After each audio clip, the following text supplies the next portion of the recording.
you have to ask yourself, do you want to carry an ID card?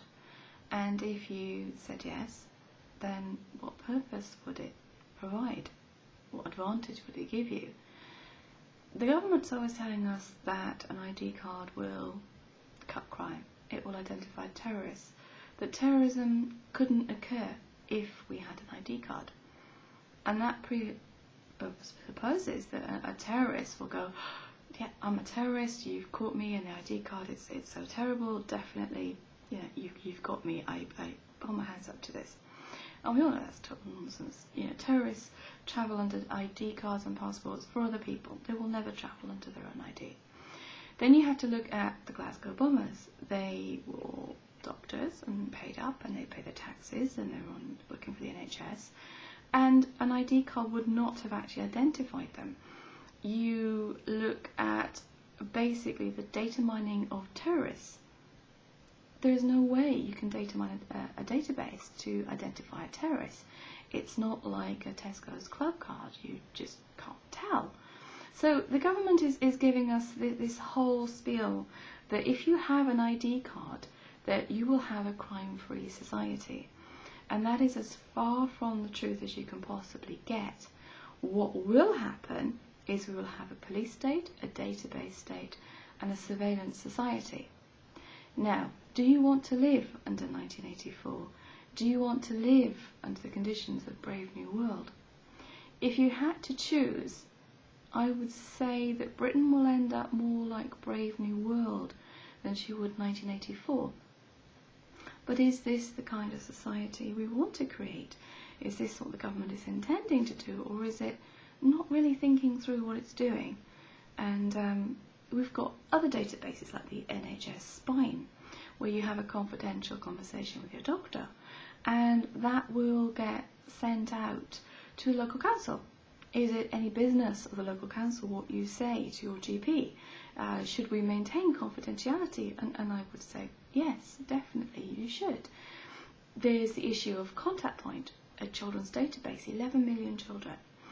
You're going to attract paedophiles. They're going to be very interested in the information that's on this database. Can you make it watertight? No. How do you know?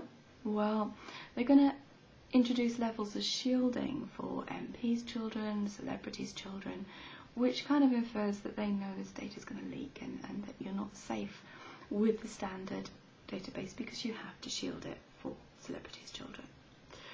You are basically sleepwalking into a society where the police are asking for the DNA of nursery children. So, you could be a 5-year-old child, and the police will automatically data mine all your DNA from the school. So you use fingerprinting, biometrics to get your library book, and the police will know exactly who you are. Should innocent people, should 5-year-olds be on a police database? I tend to think that the old way, whereby when you suspected someone of a crime, you got a court order and then the court allowed you to undertake surveillance, is the way to go. And I think that innocent people, if they've never been charged, should definitely be taken off, because what are they doing on the police database anyway? You have to say, why is the state keeping all this data? What is it doing? Now it's saying that every mobile phone will be tracked and every call will be logged and you'll be taped. And your emails, every email that you send, everything you say and who you send it to will be kept and tracked. And every text that you send. So what they're really inferring is that there are 61 million people in the United Kingdom and we are all terrorists and we're all being tracked without a court order, even though we're innocent and we've done nothing and there's no crime even, let alone being charged with a crime. Just the very fact that we are a citizen, we are automatically, by definition, a terrorist. I just get a really bad feeling about this. And it's, how do you ever prove your innocence? And the answer is you can't. They're going to survey everything about you, every movement, every car number plate, everything you do in school. Your finger painting pictures will be taken to try to predict patterns of 5-year-olds as to who will be the future criminals. And if they really think your mother's not washing up the dishes, then you'll go into a care home.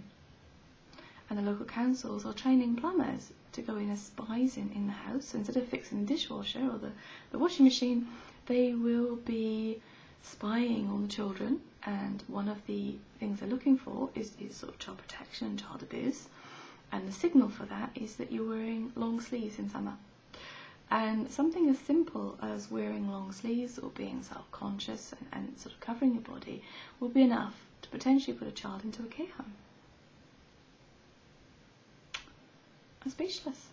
We all know it's utter madness, or at least I hope you agree it's utter madness. And how can the government, or why is the government bringing in such an unpopular policy? They know it's highly unpopular. They know that even the Times and Camilla Cavendish are fighting about these issues and saying this is not the society we want.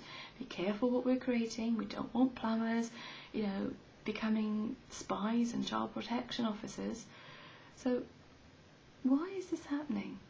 Why is the government doing this? Is it merely because the technology now exists where we can introduce a surveillance society?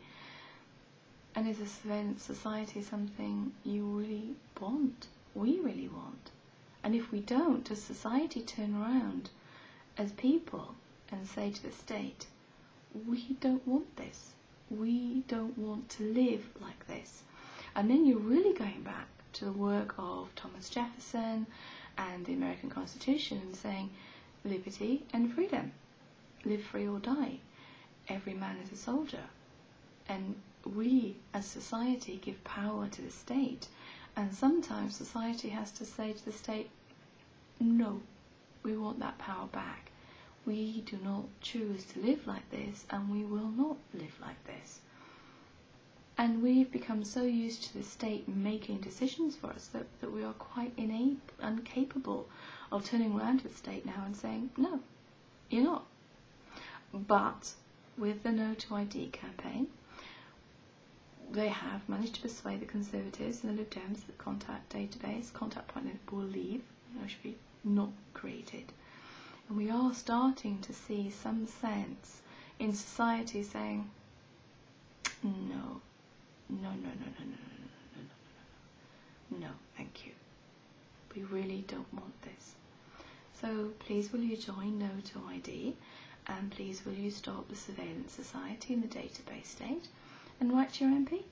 And together society will be listened to, because it's our power at the end of the day. And we must never forget that we give Parliament our power, and we can take our power back. And very gently and very calmly say, thank you, but no thank you. Goodbye.